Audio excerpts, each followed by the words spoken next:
Hello વિદ્યાર્થી મિત્રો, આપ સૌનું આપને યુટ્યુબ ચેનલ પર હાર્દિક સ્વાગત છે। તો આજે હું તમારા માટે લઈને આવી ગઈ છું ધોરણ 7 વિષય હિન્દી પાઠ 4 કથની और કરની ના અભ્યાસ અને સ્વાધ્યાયની સંપૂર્ણ સમજૂતી। તે પહેલાં તમે જો આપણી ચેનલને લાઇક શેર અને સબસ્ક્રાઈબ ન કરી હોય તો તે જરૂરથી કરી દેજો। તો ચાલો આપણે આ તમામ પ્રશ્નોના ઉત્તરોની સમજૂતી મેળવીએ। તો અહીં આપણા અભ્યાસનો પહેલો પ્રશ્ન છે, सोचकर बताइए। તેમાં પહેલો પ્રશ્ન છે, ईश्वर ने मनुष्य को अन्य प्राणियों से किस प्रकार श्रेष्ठ बनाया है। तो उत्तर, ईश्वर ने मनुष्य को सोचने, विचारने और कल्पना करने के लिए मस्तिष्क दिया है। उसने मनुष्य को अच्छे बुरे का निर्णय करने के लिए विवेक बुद्धि दी है। वाणी का वरदान भी केवल मनुष्य को मिला है। मनुष्य जैसा सुंदर शरीर किसी दूसरे प्राणी का नहीं है। इस प्रकार ईश्वर ने मनुष्य को अन्य प्राणियों से श्रेष्ठ बनाया है। बीजो प्रश्न है, धूम्रपान वर्जित है, कहाँ कहाँ और क्यों लिखा होता है। तो धूम्रपान वर्जित है ऐसा बस और रेलगाड़ियों जैसे सार्वजनिक वाहनों में लिखा होता है। अस्पताल, सिनेमागृह और दवाखानों में भी धूम्रपान न करने की चेतावनी दी जाती है। बाग बगीचे, पुस्तकालय, प्रतीक्षालय, धर्मशाला और सार्वजनिक शौचालय आदि स्थानों पर ऐसी पट्टियाँ लगी होती है। धूम्रपान से वायु प्रदूषित होता है। प्रदूषित वायु में सांस लेने से छाती और फेफड़े की कई बीमारियां होती है, इसलिए सार्वजनिक स्थानों पर धूम्रपान की मनाही की जाती है। ત્યારબાદ ત્રીજો પ્રશ્ન છે, फूल सबको अच्छे क्यों लगते हैं। तो फूल रंग बिरंगी होता है, उनमें से मन भावनी सुगंध निकलती है। फूल प्राकृतिक गहनों का काम करती है। फूलों के तोरणों से स्थान और फूलों की मालाओं से मूर्ति की शोभा बढ़ जाती है। फूलहार का उपयोग विशिष्ट व्यक्ति का सम्मान करने में होता है। अपने इन गुणों में और उपयोगों के कारण फूल सबको अच्छे लगते हैं। एना पछी आपणो चौथो प्रश्न है, लोग कहाँ कहाँ कतार में खड़े हो रहते हैं। तो लोग ट्रेन, सर्कस, प्रदर्शनी और सिनेमा के टिकट के लिए कतार में खड़े रहते हैं। राशन की दुकानों से राशन लेने के लिए भी लोगों को कतार में खड़ा होना पड़ता है। लाइट या टेलीफोन के बिल भरने के लिए भी लोग कतार में खड़े होते हैं। बस में चढ़ने के लिए भी यात्रियां कतार में खड़े रहते हैं। शहरों में मॉल में की गई खरीदी का बिल चुकाने के लिए कतार लगती है। बैंक में लोग कतार में खड़े होकर पैसे जमा करते हैं या निकालते हैं। इस प्रकार लोग आवश्यकता के अनुसार अलग अलग स्थानों पर कतार में खड़े होते हैं। ત્યારબાદ હવે આપણો પ્રશ્ન બીજો, એનો અ કે વિરામ ચિહ્ન और उनके नाम की जोड़ बनाइए। तो આપણને અહીંયા પહેલું આપ્યું છે, તો એ થશે પ્રશ્નસૂચક ચિહ્ન।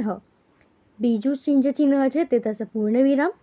ત્રીજું ચિહ્ન છે એ ઉદ્ગાર ચિહ્ન અથવા તો વિસ્મય ચિહ્ન। ચોથું છે એ અલ્પ વિરામ।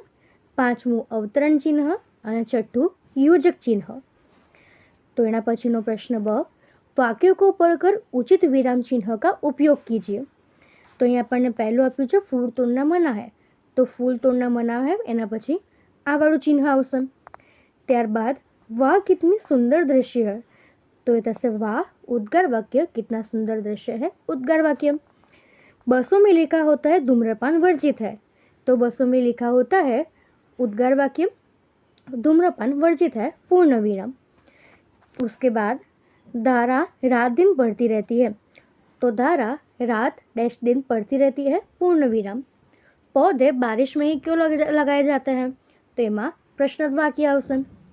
तो हवे एना पछीनो प्रश्न 3 है कि निश्चित वाक्यों में से जातिवाचक संज्ञा के आसपास चिन्हित कीजिए। तो एमां पहलू है मनुष्य अन्य प्राणियों से श्रेष्ठ है, तो मनुष्य जातिवाचक है। शिल्पों ने 4 पौधे बोए, तो शिल्पा અને जो पौधे છે जातिवाचक है। शहर के लोग सुबह शाम टहलने जाते हैं, तो शहर जातिवाचक थशे। फूल सबको अच्छा लगता है, तो यहाँ फूल जे छे ए जातिवाचक थशे।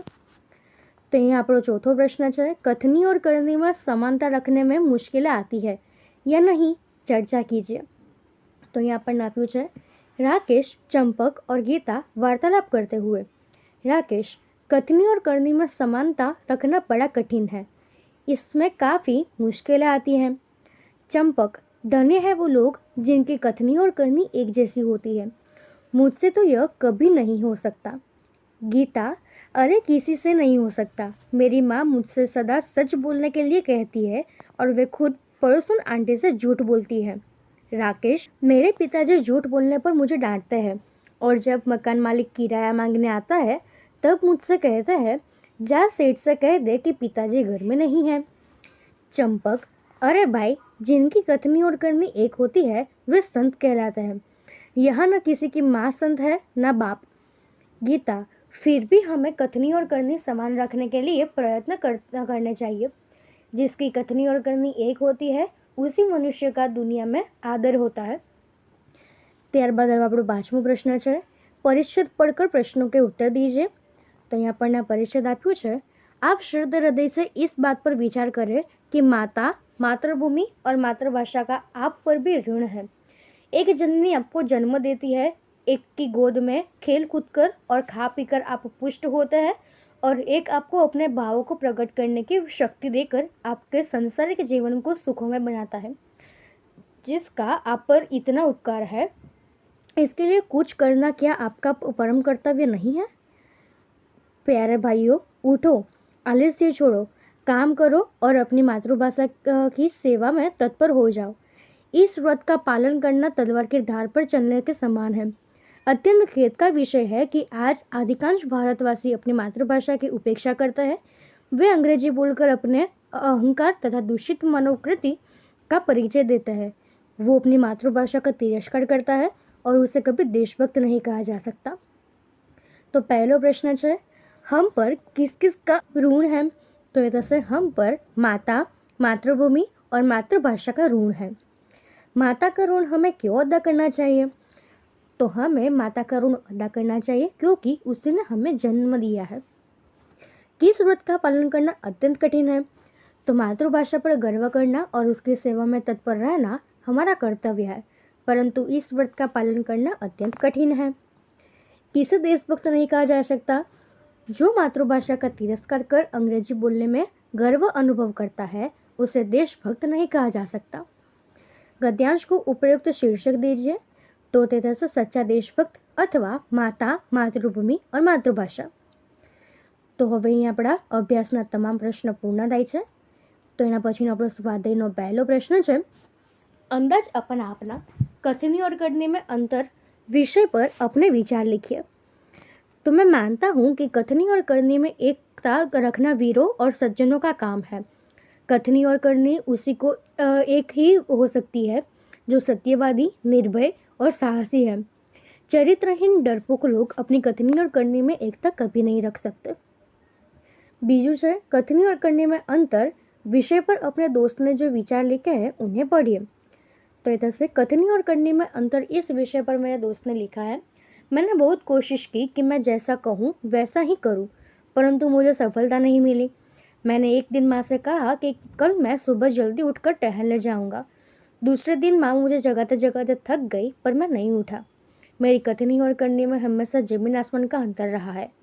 मेरे विचारों से कहना बहुत आसान है पर अपने कहे हुए को व्यवहार में लाना बहुत मुश्किल है। फिर भी मैं कोशिश करूँगा कि मेरी कथनी और करने में अंतर न हो। यदि मुझे कुछ बनकर दिखाना हो तो मैं अपनी कथनी को करनी में बदलना ही होगा। तो હવે એના પછીનો ત્રીજો પ્રશ્ન છે, करके दिखाइए। कोष्टक में दिए गए शब्दों को उचित क्रम में रखकर उदाहरण के अनुसार वाक्य लिखिए। तो यहाँ पर एक उदाहरण आप्યું છે, तोड़ना फूल मना है। तो थશે फूल तोड़ना मना है। तो એવી જ રીતે આપણા વાક્ય થશે, मैं हर रोज खेलने जाता हूँ। सबको कथनी और करनी में समानता रखनी चाहिए और वे कहीं से अच्छे पौधे लाए। तो આપણે આ પ્રમાણે એના વાક્યો બનાવીશું। તો અહીં આપણા તમામ પ્રશ્નના ઉત્તર પૂર્ણ થાય છે। જો તમને આમાં કોઈ પણ ડાઉટ હોય તો એ તમે કોમેન્ટ સેક્શનમાં જરૂરથી જણાવી શકો છો અને આપણી ચેનલને લાઇક, શેર અને સબસ્ક્રાઈબ જરૂરથી કરી દેજો। Thank you.